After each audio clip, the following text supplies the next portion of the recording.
اس ملک میں 8 کروڑ لوگ ہیں، بچے ہیں 5 سے 15 سال کی عمر کے، اس میں سے صرف 10 لاکھ بچے جاتے ہیں بیکن ہاؤس اور سٹی سکول اور گرامر سکول اور دیگر جو آپ کے سکول ہیں۔ 7 کروڑ 90 لاکھ بچے کہاں جاتے ہیں؟ ان کو کیا تعلیم دی جاتی ہے؟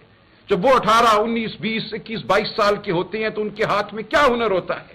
یہ ہے وہ وجہ جس کی وجہ سے اس ملک میں غم ہے، اس ملک میں غصہ ہے۔ آپ نے پوری ایک جنریشن، ایک پود ایسی پیدا کی جس کو آپ نے نہ تعلیم دی نہ صحت دی، اور اس کو یہ کہا کہ اب تم موبائل فون پہ خواب دیکھو۔ غصہ ہی اس کا انجام ہونا تھا، اور وہ غصہ ہے، وہ غصہ پنپ رہا ہے، وہ غصہ پھٹے گا۔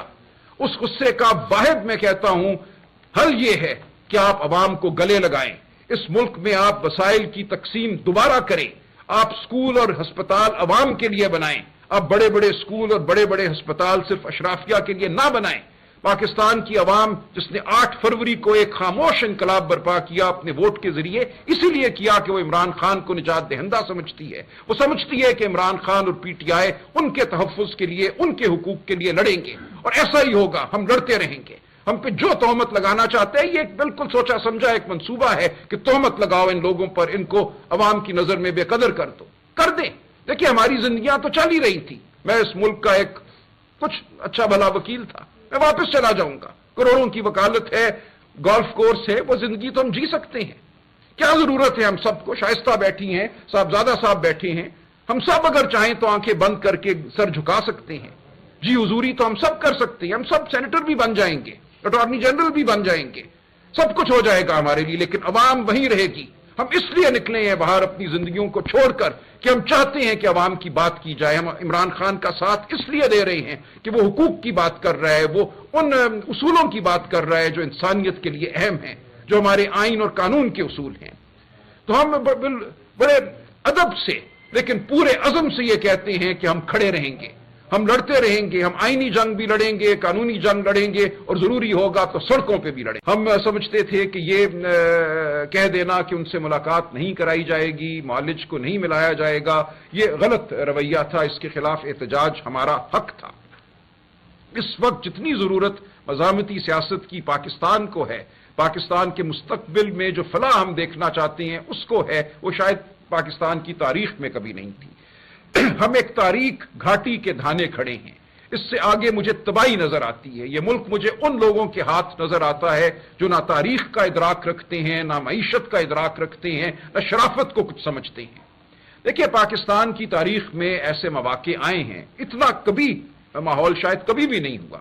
میں جب ایوب خان صاحب کے دور کو دیکھتا ہوں، اور اکثر ہمیں جو دوست ملتے ہیں حکومتی یا مقتدرہ کے، وہ ایوب خان صاحب کے دور کی بڑی تعریف کرتے ہیں اور کہتے ہیں ہاں بس یہ غلطی ہوئی ایوب خان صاحب سے کہ انہوں نے جبر ذرا کم کیا، زور سے ان کو دبانا چاہیے تھا، جو تحریک سن 69 میں یا 68 میں شروع ہوئی تھی، وہ چاہتے تو اس کو دبا دیتے، لیکن انہوں نے وہاں کمزوری دکھائی۔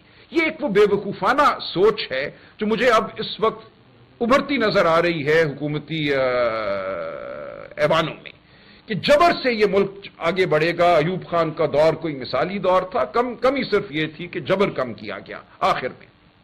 دیکھیں ایسا نہیں ہے، ایوب خان صاحب کا دور شروع کے 3-4 سال اگر ہم دیکھیں تو اس میں ہوئی ترقی، ایک زرعی انقلاب آیا، باہر سے ہمیں ایڈ ملی، پیسے آئے، ہم نے زراعت میں لگایا، زرعی ضرور ایک ہماری جو پیداوار تھی اس میں اضافہ ہوا۔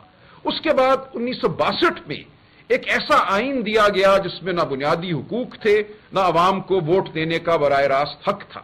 وہیں سے تخریب اور بگاڑ شروع ہو گئی۔ حبیب جالب نے اپنی نظم لکھی، پورا نظام ہل گیا، میں نہیں مانتا، میں نہیں جانتا، آپ سب جانتے ہیں اس صبح بے نور کو، اس ذہن کی لوٹ کو۔ وہاں سے حالات بگڑنا شروع ہوئے۔ پھر محترمہ فاطمہ جناح کے ساتھ ایک الیکشن کیا گیا، اس میں محترمہ کو دھاندلی کے ذریعے ہرایا گیا۔ اس کے بعد جب آپ دھاندلی اس سطح کی کر دیتے ہیں تو آپ کا کوئی اخلاقی جواز نہیں رہتا حکومت میں رہنے کا۔ ایوب خان صاحب اپنا اخلاقی جواز 1964 کے آتے تک کھو چکے تھے۔ اس کے بعد تباہی ہوئی، ایک جنگ آپ نے برپا کی ملک پہ، وہ بھی ایک پیچیدہ معاملہ ہے 1965 میں۔ اس کے بعد اگر آپ دیکھیں تو اس ملک کی معیشت نے صرف تنزلی کی جانب رخ کیا۔ تھوڑا سا ہمیں علمی ایک پیرایا اپنانا چاہیے اس گفتگو میں۔ سرتاج عزیز صاحب اس وقت پلاننگ کمیشن میں تھے، ان کی کتاب اگر آپ پڑھیں، میں سب کو دعوت دوں گا، بٹوین ڈریمز اینڈ ریالٹی۔ وہ یہ کہتے ہیں کہ ہم پلاننگ کمیشن میں بیٹھے ہوئے ایوب خان کے دور میں یہ سمجھ رہے تھے یہ IMF سے لون آ گیا، یہ امریکہ نے پیسے دے دیے، یہ روس نے کہا کہ سٹیل مل لگا دیں گے، اب تو پاکستان کے وارے نہیں آ رہے، اب تو ہم ترقی کریں گے۔ پاکستان چل پڑا، دوڑ پڑا، اور پھر کہتی ہے ایک دن بھگ کر کے سب کچھ اڑ گیا۔ ہمیں پتا چلا کہ لوگ تو بہت ناخوش تھے، مشرقی پاکستان ہو یا مغربی پاکستان ہو، جو تحریک یہاں چلی 1968 کے بعد، وہ ایک تاریخی نوعیت کی تحریک تھی۔ تو کہتے ہیں ہم جب بیٹھ جاتے ہیں ان اونچے ایوانوں میں تو ہمارا رابطہ رشتہ عوام سے کٹ جاتا ہے۔ وہاں بیٹھ کر کسی جرنیل کے سامنے کلابے ملانا، یہ بتانا کہ اب ہم بہت اچھا آپ کی ہدایت کے مطابق چل رہے ہیں، اب پاکستان فلاح کی جانب گامزن ہوا، بس آپ کی جناب ضرورت تھی، آپ کی لیڈرشپ مل گئی، اب تو ہمیں اور کچھ نہیں چاہیے، پاکستان ترقی کرے گا۔ یہ کھیل ہم بہت دفعہ کھیل چکے ہیں، آج پھر ہم وہی کھیل کھیل رہے ہیں۔ آج پھر ہم یہ سمجھ رہے ہیں کہ جبر کے ذریعے پاکستان ترقی کرے گا۔ جو اس کو ایک ضرورت تھی ڈنڈے کی، وہ ڈنڈا مل گیا، اب ڈنڈا چلاؤ، ڈنڈے سے پاکستان ایک ہفتے میں۔ آج میں ہر روز کسی عدالت میں جاتا ہوں یہ بتانے کہ میں دہشت گرد نہیں ہوں۔ تو یہ آپ نے رویہ اپنایا ہے، آپ چاہتے ہیں کوئی آواز بلند نہ کرے، آپ چاہتے ہیں کوئی گفتگو نہ کرے، کوئی آئین کی بات نہ کرے، شرافت کی بات نہ کرے، تو یہ معاملہ کیسے آگے بڑھے گا؟ اس لیے اب ضرورت ہے کہ ہم سب رک جائیں۔ جو آئینی ترمیم کا ایک ڈھونگ کھیلا گیا، جس کی وجہ سے یہ جبر پچھلے جو چند دنوں کا ہمیں نظر آتا ہے، 63A کا فیصلہ دے دیا قاضی صاحب نے، آپ کو کہا کہ ہاں جو منحرف ہوگا اپنی جماعت سے اس کا ووٹ سر آنکھوں پر اٹھایا جائے گا، اس کو گنا جائے گا۔ اس فیصلے کا اس وقت مقصد صرف یہ تھا کہ وہ بازار گرم کیا جائے بے شرمی کا جو آج گرم ہے، لوگوں کو اغوا کیا جائے، مارا پیٹا جائے، بہنوں بیٹیوں کو پہ ہاتھ اٹھایا جائے تاکہ ووٹ ڈلیں، اور وہ ووٹ جو ہیں اس آئینی ترمیم کا باعث بنے جس کے ذریعے شاید نوکری کو طول مل جائے کسی کی۔ تو ہم کہتے ہیں ایسا آپ نے جو کیا بہت برا کیا، نہ آپ کی نوکری کو طول ملے گا، عزت تو خیر گئی۔ آپ اگر چاہتے تھے کہ ملازمت کرتے رہیں کچھ عرصہ اس ملک میں اور اس ملک میں وہ فیصلے دیتے رہیں جو مقتدرہ کے من پسند ہیں، تو انشاءاللہ یہ نہیں ہوگا۔ پاکستان کی عوام کھڑی ہے، پاکستان کی عوام سڑکوں پہ بھی آئے گی، اور دیکھیے سڑکوں پہ لیڈر نہیں لاتے عوام کو۔ یہ ایک کہنا کہ سلمان راجہ اگر ڈی چوک پہ پہنچ جاتا اور 4 گھنٹے وہاں تقریر کرتا تو انقلاب آ جاتا، ایسا کہاں ہونا تھا؟ شیل مار کر آپ نے تو علیمہ بی بی کو 20 سیکنڈ وہاں کھڑے نہیں ہونے دیا، ان کو اٹھا کر لے گئے، ڈاکٹر عظما کو اٹھا کر لے گئے۔ یہاں تو وہ ماحول ہی نہیں ہے کہ آپ کوئی گفتگو کر سکیں، کوئی آواز بلند کر سکیں۔ جب ریلا آئے گا تو وہ عوام خود ریلا لے کر آئیں گے، آپ دیکھیں گے۔ یہ سمجھ لیا گیا ہے کہ جو بنگلہ دیش میں ہوا، جو مصر میں ہوا، جو سری لنکا میں ہوا، وہ کبھی پاکستان میں نہیں ہوگا، وہ ہوگا۔ میں آپ کو یقین دلاتا ہوں کہ ہم سب غیر اہم ہو جائیں گے، عوام خود اٹھے گی حق کا پرچم تھامے، عوام خود اٹھے گی اپنے حقوق کے لیے۔